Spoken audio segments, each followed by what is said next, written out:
Hey everybody, welcome back to Movies in a Bottle, where we're breaking down Gran Torino. I've never been a huge fan of westerns, so this is by far my favorite Clint Eastwood movie, and I think it has a timeless message that's worth revisiting. And I do have to preface by saying the main themes of this movie are race and redemption, so I'm gonna have to tiptoe around some colorful language that's prevalent throughout the movie, so I guess use your imagination if you will. But with that being said, let's roll film. We begin this journey during a time of grief and mourning because our unlikely hero Walt has just lost his dearly beloved wife, Dorothy. Making matters worse, his ungrateful sons couldn't get themselves and their own families there on time, and worse yet, each of their own families has disrespectful kids of their own. Walt grimaces while his sons sit in pews and exchange jabs about how one's daughter isn't dressed modestly enough, and the other retorts how the football jersey his kid is in isn't any better, but at least they both agree that no matter what they do, Walt won't be pleased. In fact, that's why they stopped doing holidays at his house. An estranged family indeed. As Walt looks on at his family in quiet contempt, they wonder how he's going to hold up being alone in his old, increasingly shady neighborhood. But then the new babyface priest, Father Janovich, takes the stand and starts to preach about how death is bittersweet, bitter in its pain and sweet in its salvation. During the reception at Walt's house, his grandkids snoop through a chest that bears the insignia and slogan for the Army's 1st Cavalry Division, or America's First Team. From those photos, we learn that Walt had served in the Korean War, which was one of many proxy wars fought during the Cold War where the US was combating communism. Just as the kids find a Silver Star medal, Walt interrupts their snooping because he needs to get more chairs due to the unexpectedly high turnout of people that he suspects are here for the free ham. Of course, he turns down help from his own son, and his grandkids couldn't be bothered to help without directly being instructed to. Soon after, Walt steps out for air and he sees his neighbors are having a gathering of their own, which he of course disapproves of. On the subject of crappy grandkids, Walt went back to his garage where he busts his granddaughter Ashley trying to sneak a cigarette and checking out his 1972 Gran Torino. Then, being totally devoid of any empathy or compassion, she asks what he's going to do with it whenever he dies, and before he even answers, she also asks what he's going to do with his retro couch because it would look cool in her dorm when she goes to college next year. Walt just scowls as he leaves, still without answering, and Ashley rolls her eyes, so at least the disdain is mutual. One of the neighbors interrupts the reception to ask Walt for jumper cables, but he only lies, saying that he doesn't have any and berates him for even asking while they're in mourning. Right afterwards, Father Janovich stops Walt to tell him that it was Dorothy's wish that he keep an eye on him, and specifically, she wanted Walt to go to confession because she couldn't remember the last time that he went. Being a smartass, he confesses that he really only went to church for Dorothy, and he has no interest in actually doing a confessional with a boy just out of seminary. While Walt's guests are leaving, the neighbors are still having a gathering next door and bringing food in like there's a potluck. Also, I called Walt a liar about the jumper cables because he jumps one of his guests' car while he scowls at his son for driving away in a Japanese car, even though he worked at a Ford factory for years. Clint Eastwood had retired from acting before this movie, but he changed his mind because he felt like the part of Walt was written just for him. However, the writer Nick Schenck denies that, saying that he wrote the part based on people he knew from construction and factory work. And speaking of factory work, that's where the writer got familiar with the Hmong community because a lot of his coworkers were, in fact, Hmong.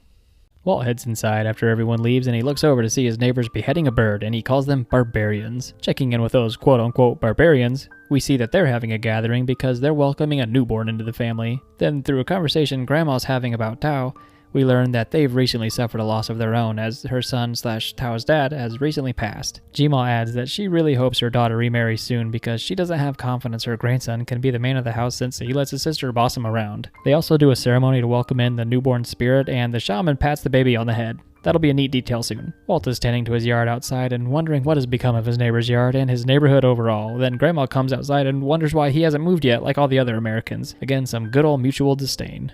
Switching things up to some one-sided disdain, Father Janovich comes by to see about that confession, and Walt rudely declines. Janovich asks plainly if Walt has a problem with him, and Walt shuts the door after admitting that he thinks he's an overeducated 27-year-old virgin who holds the hands of superstitious old ladies and promises them eternity. Dang. Tao was minding his own business walking home when some troublemakers start harassing him and throwing out some hateful slurs. But luckily, Tao's cousin Spider and his cronies were around the corner to see it happening, and they put a stop to it by threatening a firefight right there on the streets. Spider now feels like Tao owes him one, and he tries to get him to join them, but Tao walks away to their disappointment. Much to Tao's chagrin, Spider and his thugs aren't going to give up on him that easily, so they drop by his house and immediately give him and his sister Sue a hard time since he's doing gardening and they consider that woman's work. Clearly not taking no for an answer, Tao relents and asks what they want him to do, and no points for guessing that they want him to steal the neighbor's titular Gran Torino. Walt is drinking and telling some colorful jokes with some friends at a bar when Father Janovich drops by to see him, so they get a booth. Walt seems to admire the priest's persistence, and Janovich explains that he promised Dorothy that he would get Walt to go to confession. Like usual, Walt mocks the idea, so Janovich changes the subject to life and death. Walt dismisses the priest because he only feels like he knows what he's read out of his preacher handbook, and he echoes the words that were used at the funeral. Death is bittersweet, bitter in its pain and sweet in its salvation. Flipping the script, Father Genovich asks Walt what he knows of the matter, and Walt quickly answers that he spent nearly 3 years surrounded by death in Korea.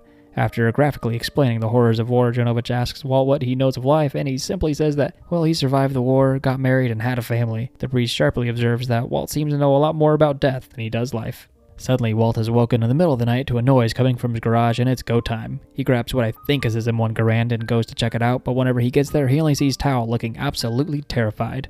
Walt has this kid dead to rights, and it seems like he might even pull the trigger for a second, but since it's dark, Walt trips and Tao gets away. Notably, Walt coughs up blood after he falls. While reinforcing the garage the next day, Walt's son Mitch calls. Mitch tries to dress it up like he's only checking in, but Walt hangs up on his son after he asks about tickets to a Lions game. Ungrateful. Then Walt unwinds by polishing his car and showing it off to the neighborhood while drinking a sixer on his porch and watching the sunset with his dog Daisy. There was a behind-the-scenes segment where the cast and crew were asked about their thoughts on car culture and the Gran Torino, and there were a couple of good answers. The actress for Sue, Annie Her, said that boys incorrectly believe that the manlier car you have, the more chicks you're gonna get.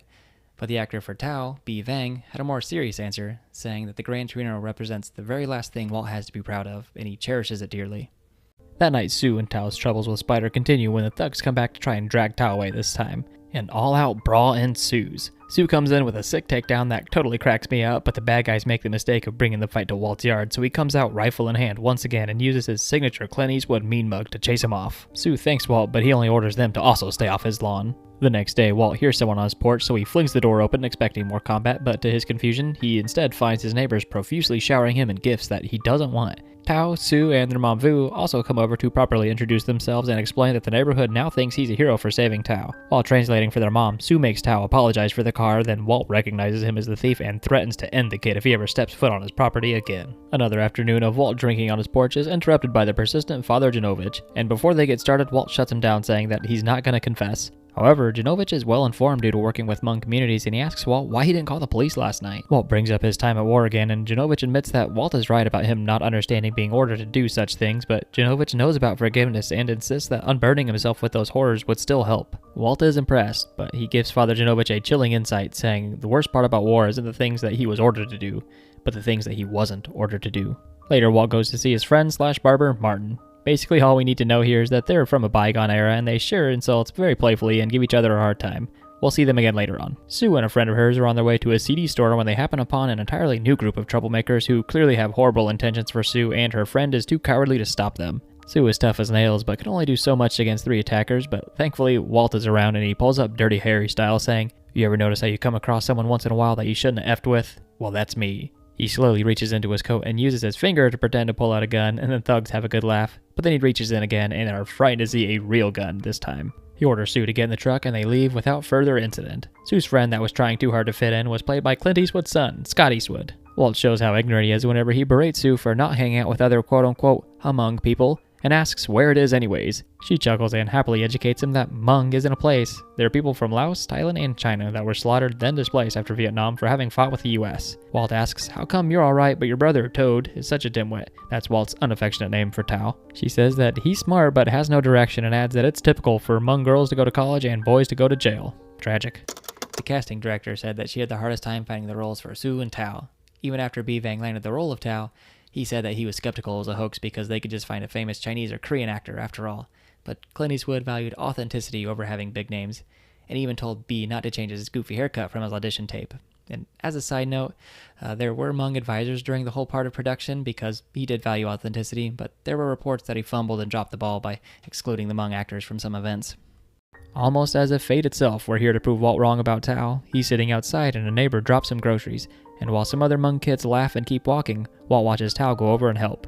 Later, Mitch and his wife Karen come over to celebrate Walt's birthday, but it doesn't take long for them to steer the conversation into retirement home, so Walt loses his cool and gives them the boot. I mean, with love, of course. Sue gets home and sees Walt drinking alone on his porch again and invites him over to their barbecue. Naturally, Walt declines and reaches into his ice chest for another cold one, but finds he's all out. Sue says that they have beer too, so Walt acquiesces, deciding that it's better to drink with strangers than alone on one's birthday. This is the part of the story where the cultures really begin to mix, and I feel the movie starts firing on all cylinders. Walt totally feels like a fish out of water here, and when Grandma sees him, she starts laying into him in her native tongue. Sue poorly tries to lie, saying that she's welcoming him, but Walt sees right through that, and they decide to go to the next room where he draws even more ire by innocently patting a kid on the head. Sue explains some of their culture to Walt, including how Hmong people believe believe that the soul resides in the head, so he shouldn't touch anyone there. And I appreciate this attention to detail, how it ties back to the shaman patting the newborn on the head earlier. And speaking of the shaman, he's been eyeballing Walt ever since he got here, and he wants to do a reading.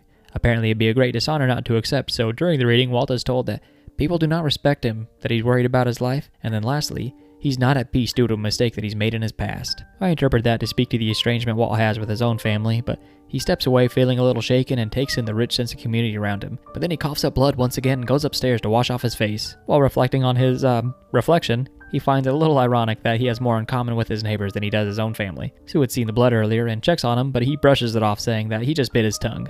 Next up, the ladies are feeling pleased as punch to be overfeeding Walt, but Sue pulls him away to go mingle with her friends downstairs. How do you do, fellow kids? Walt sees Tao alone in the back and a bunch of guys crowding around a nice girl named Yua. Walt notices her sneaking looks at Tao, but then she eventually leaves the boys to go have a short but pleasant talk with Walt. She heads upstairs and the boys follow, so Walt uses this time to call Tao a wuss for letting these three stooges chase after the girl that is obviously into him. So the party wraps up, and now that Walt has had some of their delicious cooking, he doesn't turn away his neighbors next time they try to shower him with food and gifts. Then, to his surprise, he returns home later to find Tao, Sue, and Vu waiting outside for him. Tao's basically hiding his tail between his legs while Sue translates for Vu, saying that Tao is actually going to work for Walt in order to make amends for the disrespect of trying to steal his car. Of course, Walt turns it down, but Sue says that their mom would take it as a great insult if he refused, so he begrudgingly accepts.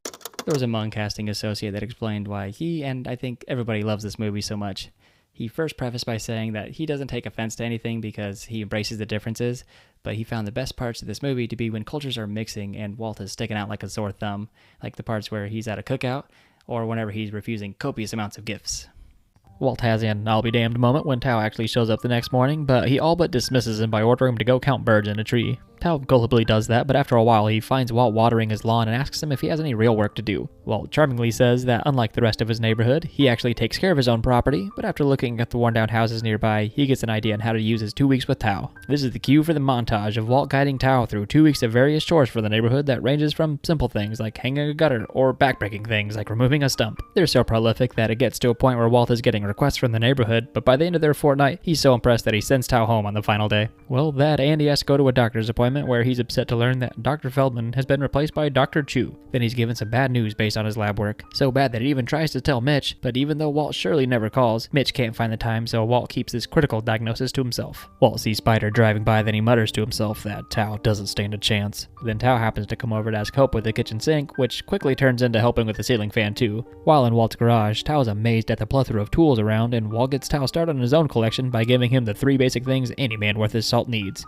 duct tape, WD-40, and some vice grips. And whatever he needs from there, he can just come borrow it, no biggie. Walt abruptly coughs up blood, which obviously alarms Tao, and he tells Walt that he needs to see a doctor. But Walt only changes the subject to ask about why these thugs were trying to take Tao the other night. It's here that the young man confesses that he had only ever attempted to take the Gran Torino because Spider forced him to for an initiation, and the other night was going to be a second initiation attempt. Later the turn tables on Walt when his freezer is too heavy for him to remove alone, so he's forced to ask Tao for help. Naturally, Tao helps, but tells Walt that he's going to take the heavy end. Walt tries to act tough, but Tao finally gives him a taste of his own medicine by holding his ground, saying that he's only helping if he takes the heavy end, and with gritted teeth, Walt accepts. Sue later finds Walt watching Tao detail his car, and she comments how it's ironic that he's cleaning the car that he tried to steal. Then she sincerely thanks Walt for being a good mentor/role model to her brother and wishes that their late father was traditionally less Hmong and more like him. Walt denies the compliment, but she points out that he spent time with him, taught him to fix things, saved him from their cousin, and most importantly, that he's a good man. Later, while Tao is helping the old man with some gardening, Walt asks him what he wants to do in life, and he says sales. The answer amuses Walt because his oldest son Mitch is also in sales, selling Japanese cars, even though Walt had worked in a Ford factory for 50 years. In fact, he even put the steering column in his beloved Gran Torino. But Tao doesn't think he'll be able to afford to start a career in sales, so Walt tells him to get a job. Tao basically has no self-esteem and thinks he's unhireable. Walt jokingly agrees at first, but has to tell his friend that he was just kidding and he can help find him a job in construction, after he mans him up a bit of course. And while he's giving him some life advice, he tells Tao that he should be dating Yua while he's at it. In order to man Tao up, he needs to learn how men talk, so here's when we check back in with Martin the barber. I don't really have a great way to tiptoe around the colorful language shared between the two, so I'll just say this. They exchange practically every insult in the book at each other, while Tao does his best to appreciate the lesson that here in the States, it's common to give your friends a hard time and vent with them. Delivering on his other promise, Walt has arranged an interview for Tao at his friend's construction site, and Walt gives him a few pointers before the meeting. Walt greets his friends with some endearing insults as usual, then Tao does well enough in his interview, but seems to fumble a little bit when the boss is unimpressed that he doesn't have his own car. Thinking fast, Tao uses what he learned from the conversation at Martin's and borrows some of the phrases that he heard to BS his way into landing the job after all. Walt then immediately goes to the hardware store so he can get his pupil some tools for his new job, and Tao sincerely thanks him for everything and they shake hands. However, things have been going a little too well for Tao, so Spider, Smokey, and his other bandits jump him one day after work because they feel like Tao made them all look bad the other night. They break his tools and they really send a message by burning his face with a cigarette. Tao tries his best to hide the burn from Walt because he's afraid of further confrontation, but Walt eventually does see it and Tao is right to be afraid. Walt's not one to let sleeping dogs lie, so we follow Spider's recognizable car around until he learns where Smokey lives, then he basically kicks his teeth in. He channels his inner Dirty Harry again, threatening that he, Spider, and all the other thugs better stay away from Tao or else things are gonna get real effing ugly if he has to come back. Not long after, Walt is hosting his neighbors along with Yua for a cookout and everyone is having a great time. Sue even comments how she's never seen Walt this happy before. He chalks it up to being surrounded by beautiful women and good food, and then he tries to embarrass his young Padawan, saying that if Tao doesn't ask Yua out, he's going to. However, Walt is pleasantly surprised to learn that Tao has already asked her out, and Sue says they're going to be taking the bus. But that just isn't going to work for Walt because Tao needs something more stylish than that for his first date, so to Tao's amazement, he offers to let him use the Gran Torino. Clint Eastwood was praised for running such a well-oiled machine and even finished this movie's filming schedule 2 days early in 33 days instead of 35. But Clint just says that making movies is fun and he'll stop whenever he thinks that's not the case anymore. But this all reminds me of a really funny story from Matt Damon's on Hot Ones whenever he was shooting Invictus. He asked Clint Eastwood if he could get a second take, and Clint Eastwood was like, "Why, you want to waste everybody's time?" Sadly, it doesn't look like the bad guys took Walt's threat seriously and they do a drive-by on his neighbors late one night. Walt rushes over and miraculously no one was seriously injured, but Sue wasn't home and she's not with her aunt like she was supposed to be either. Everyone waits up for her all night and at one point she's abruptly dropped off, but to everyone's horror, she's been badly beaten and assaulted. It's so bad that Walt is disgusted and enraged to the point where he stomps home and punches holes in his cabinets and sheds a single tear. Father Janovich drops by to inform Walt that the police have left next door and true to Hmong culture, no one said anything. Walt declares that Tao and Sue will never know peace as long as that gang is running around, so he asks the priest what he would do next. Janovich puts himself in Walt and Tao's shoes, saying that he'd expect them to stand shoulder to shoulder and get revenge, but as far as what he would do, well, he'd just come talk to Walt, obviously. They both crack a couple of PBRs and Walt says that he doesn't know what he's gonna do, but whatever it is, they won't stand a chance. Tao comes flying into Walt's house the next morning demanding that the time for thinking is over and they need to get revenge now, but Walt tells him exactly what he doesn't want to hear and that now is the time for waiting. It's all Walt can do to keep the bloodthirsty Tao from leaving right now, but Walt convinces him to stay calm and come back at 4 to do what needs to be done. Walt somewhat telegraphs things a bit by doing a bunch of stuff for the first time, starting with having a relaxing bath and telling Daisy to cut him a break for smoking in the house just this once, which isn't true because he smoked inside last night talking with Father Janovich, but anyways, then he goes to Martin's and tries out a straight shave and then leaves a very generous tip. Next, he goes to get himself his very first fitted suit before his final task of seeing Father Janovich for that confession Dorothy promised him to get. His confession gives me real Hank Hill vibes because the only sins that he has to confess throughout his whole life are spontaneously kissing a girl at an office party in 1968, not paying the taxes on a motor that he sold, which of course is as good as stealing, and then lastly, that he didn't know how to be close to his sons. Janovich is like, "That's it?" And Walt's like, "Yeah, it's bothered me my whole life." Then the priest orders 10 Hail Marys plus 5 Our Fathers, and that'll be that. On Walt's way out, Janovich is sure to tell him that he plans to be at Smokey's house every day until Walt changes his mind and he wishes that he goes in peace. But Walt ominously says that he's already found peace and takes his leave. Clint reflected on his character of Walt, saying he's a lot like folks from his own generation. He's got folks categorized and he doesn't want anything to do with anyone, especially from people that are different than him. And while he didn't outright say this inspired him to make the movie, he added that most people he knows are not familiar with Hmong people, but he feels like they're tough people that have faced a lot of hardship after becoming refugees. 4 o'clock rolls around and Tao comes back to find Walt sitting next to his collection of firearms. Clearly Tao's eager for blood, so Walt asks if he's ever fired a weapon, and predictably, he hasn't. Walt wants to show him something before the action, and on their way down to that first cavalry chest downstairs, Walt tells Tao about a mission from Korea that only he survived. Walt then passes on his silver star that he earned from that night to Tao because, much like his fellow soldiers, they all knew the dangers and fought anyways, just like tonight. Before they go back upstairs, Tao asks Walt how many lives he took in the war and then what it felt like to do that. Walt says 13, and that he doesn't want to know what it's like before ordering the kid to close the chest. but it was a trap so Walt could lock him downstairs. Tao completely wigs out, demanding to be released, but Walt momentarily shuts him up by answering his question from a moment ago. He said the only thing worse than taking a life is getting a medal for it, and not a day goes by that he doesn't think about it. Tao still protests, so Walt says that he's proud to call him a friend, but since Tao has his whole life ahead of him, he's already soiled for more, so he's gonna finish this alone. Walt gets his affairs in orders by leaving Daisy with Grandma, and then calling Sue from the bar to let her know how to get inside and free Tao. She goes over right away, but it's far too late to stop anything. Father Janovich's efforts are just as futile when the police officers waiting for him at Smokey's are ordered to call off the watch, and since Janovich came with him, he has to leave with them even though he'd rather stay. I'm not convinced they could legally force him to leave, but whatever, it's time for the climactic showdown. Undaunted, Walt walks alone right up to Smokey's house where Spider's whole gang is inside, and they rush outside to confront him. Walt condemns them for what they did to Sue and then makes it abundantly clear that he isn't afraid of them in the slightest, even if they all have guns. The neighbors begin to cautiously look outside at the commotion while Walt continues to antagonize the thugs by suddenly pulling out a cigarette and asking them for a light. Walt mocks them for being so jumpy and then riles them up even more, saying that, oh, he's got a light. He whispers the Hail Mary prayer to himself as he slowly reaches into his pocket. And then knowing full well what will happen next, Walt quickly draws something from his coat. Fearing that the intimidating old man was going to pull a gun out, they all open fire, ending him in cold blood. But all the witnesses there could see that Walt never had a gun. In fact, he only had his first cavalry lighter in his hand. Tao and Sue quickly pull up in the Gran Torino and they're initially dismissed by the officers, but they plead to know what happened in Hmong, and then the officer lets them know the tragic events that took place. Father Janovich even came back to see the rest of Walt's plan and how he was a martyr to make sure the bad guys would be sent to jail to keep Sue and Tao safe. Walt was definitely playing chess while they were on checkers. Now dressed in traditional Hmong funerary clothing, Vu, Tao, and Sue walk past Grandma and Daisy on the porch to go attend Walt's funeral. There, Mitch seems surprised that so much of the Hmong community showed up for his father, and Martin seems to get a pretty good kick out of Father Janovich echoing Walt's words that he felt like the priest was an overeducated 27-year-old virgin and all that. But Janovich admits that Walt was right. He didn't know anything about life and death until they met, but he certainly learned. We settle Walt's final affairs during the reading of his will, but based on how his family acted like vultures at Dorothy's funeral, there's no doubt they aren't gonna like this. First, he leaves the house to the church because, well, Dorothy would have liked that. And then everyone is dumbfounded to hear that so long as Tao doesn't do anything to ruin it, he gets the coveted Gran Torino. Then Tao is still in a suit when we close the movie with him and Daisy riding off into the distance in his new precious car. The costume designer gave a bit of history on Sue's dress that she wore for Walt's funeral. She said it's very traditional, and the front has coins that represent the wealth of the family, and you'd want more coins to ward off evil spirits with a clanking noise. And the writer also confirmed something I was curious about.